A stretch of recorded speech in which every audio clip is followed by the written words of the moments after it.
tu equipo volvió a ganar. Te prendieron.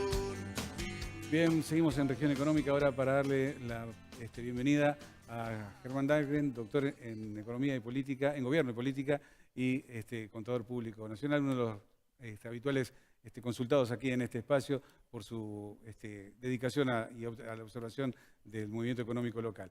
¿Cómo estás, Germán? Buenas noches, gracias, Ricardo. Bueno, Germán va a ser uno de los referentes del equipo técnico que se va a constituir con la Federación Económica y la Cámara de Comercio para discutir con el gobierno provincial la reforma al impuesto de los ingresos brutos. Ustedes saben, una polémica esta semana montada a partir de esta iniciativa legislativa que luego el gobierno aceptó, en la que luego el gobierno aceptó incluir en la discusión al sector empresario. Como estaban los términos, había mucha preocupación, ¿verdad? Sí, que sobre todo teniendo en cuenta un contexto económico que lo estamos viviendo de forma muy fuerte.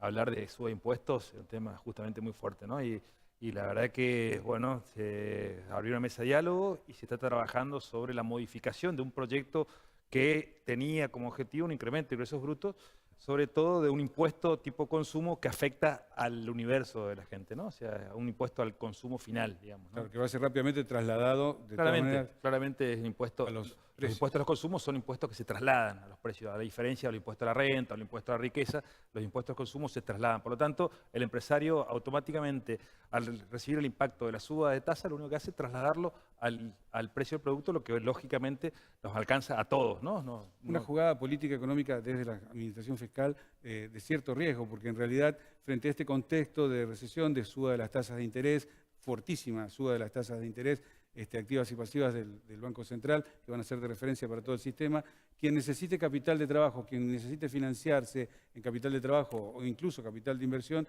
va a estar muy tentado a tomar un volumen de impuestos que ahora es mayor y que sabe que el Estado finalmente se lo va a cobrar más barato que los bancos, ¿no? Así es, bueno, justamente uno de los inconvenientes de la suba de tasas y sobre todo este tipo de impuestos es empezar a incidir sobre la decisión del empresario, ¿no? Al haber tasas tan altas, también un incentivo extra de evadir el impuesto puede generar el efecto contrario al buscado.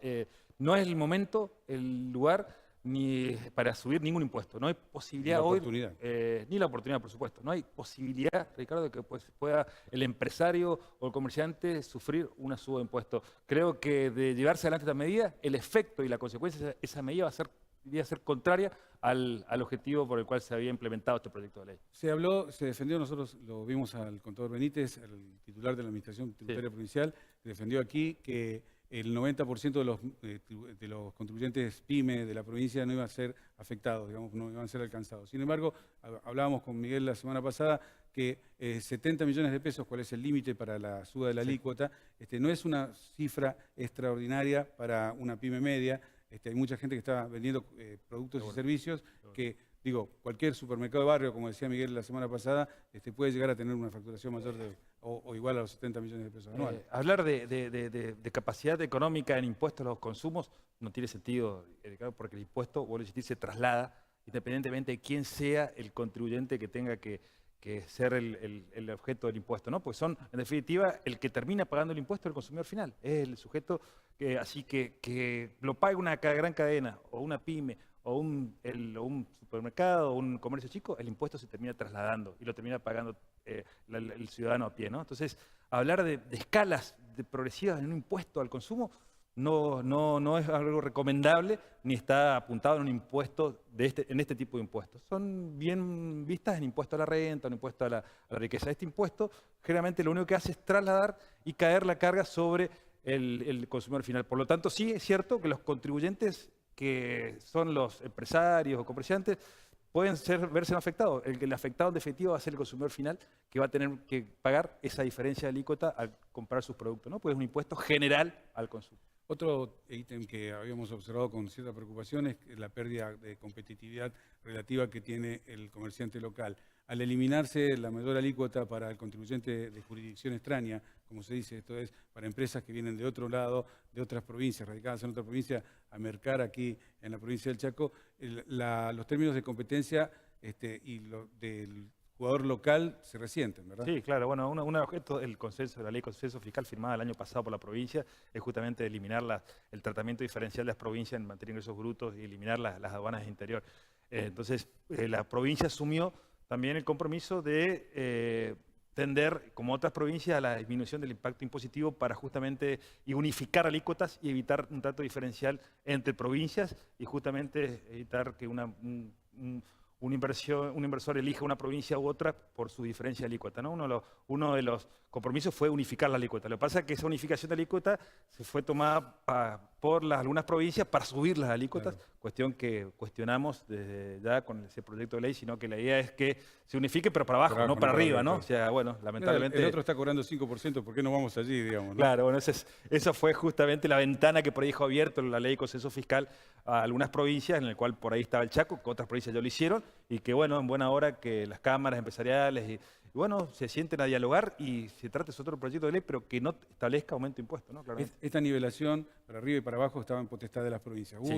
Hubo mecanismos y resortes impositivos que ya fueron tocados por la Nación, como por ejemplo la eliminación de la posibilidad de que se tomen mayores partes de los aportes patronales como pago a cuenta de los ingresos brutos para beneficiar el empleo en regiones marginales, como por ejemplo el nordeste argentino. Sí, exacto. Bueno, la idea es compensar, digamos, las provincias hagan sus sacrificios, a su aporte y la Nación también haga lo de lo suyo, ¿no? Entonces, en esa idea es tratar de ir disminuyendo el impacto y la presión impositiva tanto de las provincias también como de la Nación, ha salido este consenso fiscal. Pero lamentablemente estos Es acuerdos... otra pérdida de competitividad también. Y sí, en la pérdida de competitividad de las provincias, absolutamente. El tema pasa por que las partes que se han comprometido cumplan los compromisos asumidos, ese es el gran inconveniente, ¿no? Porque a veces termina cumpliendo una provincia o la Nación no termina terminando de cumplir y se crean esas diferencias impositivas que a lo mejor perjudican a veces a alguna u otra jurisdicción, ¿no? Germán, no podemos dejar de aprovechar la oportunidad de tenerte aquí en el piso para preguntarte sobre esta delicada coyuntura que estamos teniendo, este cóctel de cada vez más endeudamiento, de cada vez mayores tasas de interés, de cada vez un dólar más descontrolado. Sí, bueno, un tema preocupante, ¿no? Esta semana fue un jueves negro, como lo marcaste vos en el anuncio, en el inicio del programa. Sí, estamos todos un poco convulsionados por esta nueva movida del dólar, que también lo estuve en una nota hoy en la mañana, vuelvo a insistir, el dólar es una consecuencia, ¿no?, de un problema mucho más grave. También la inflación es otra consecuencia. El precio del dólar no es un problema en sí, sino el gran problema que tenemos los argentinos es el déficit fiscal, ¿no? O sea, que acarrea estos problemas y estas consecuencias que, bueno, el gobierno evidentemente no está manejando ese problema, ¿no? Y bueno, tenemos estos coletazos. La inflación en sí no es problema, el dólar en sí no es problema. El problema es el déficit fiscal. Y en la medida que el gobierno hoy ha hecho un anuncio importante con el fin del globalismo, ¿no? Esto está claro. O sea, hoy ha dicho se termina el globalismo, hay unos recortes importantísimos. 1.200 millones de dólares para que cumplir con la meta de la van pauta. a impactar muy fuerte. Pero bueno, entiendo que el gobierno debería ver, no solo implementar recortes, sino apuntar a subir la otra ecuación de la variable de los ingresos, ¿no?, que no han respondido. O sea, la recaudación tributaria no está respondiendo a la altura de las circunstancias. También se ha armado una suerte de tormenta perfecta. El contexto internacional no está ayudando. La soja vino muy mal. Y bueno, el contexto interno viene complicado. Así que bueno, el gobierno hoy debería llevar adelante una medida rápida para desactivar esa tormenta perfecta que se está... Muy bien. Digo muy bien, pero muy bien el análisis, pero la verdad que la situación no nos queda bien clara respecto del futuro. También te invito a compartir la nota de Miguel Aquino respecto ahora sí de la evolución de la construcción en la República Argentina. La construcción también mostró, si se quiere, en esta última medición, siempre de forma interanual, un pequeño crecimiento. Nosotros podemos ver que el día de ayer el Instituto Estadístico de la República Argentina indicó que hubo un crecimiento con respecto al año pasado del 8,3%. Sin embargo, también tenemos que observar que el crecimiento es el menor en 12 meses. ¿Esto qué está sucediendo en cuanto al crecimiento? Como lo dijo acá el señor Mateo Alemán, representante de una de las entidades constructoras, solamente en el gobierno de la Ciudad de Buenos Aires, la provincia de Buenos Aires, Córdoba y quizás algo en Santa Fe y Mendoza se están produciendo un crecimiento de la actividad de la construcción. Ese crecimiento no llega a las provincias argentinas.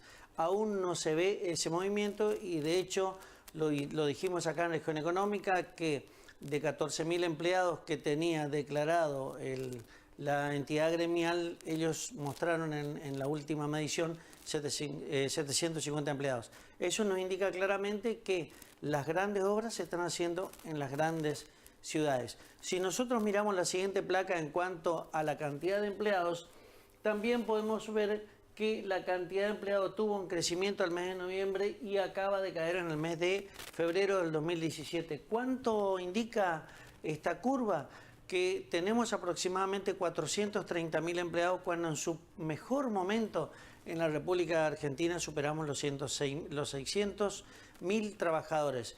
Esto nuevamente nos vale decir, las grandes obras son las obras públicas que tienen un gran crecimiento en cuanto al movimiento de la inversión, pero sin embargo se ve muy poco en cuanto a la mano de obra. Por ejemplo, valga la construcción de grandes rutas, de viaductos, que tiene un gran gasto intensivo en inversión, pero sin embargo tiene pocos empleados. Así que esta situación obviamente nosotros nos agradaría desde provincias argentinas que también se pueda transmitir este crecimiento en las pequeñas provincias, como lo es el caso de la provincia del Chaco.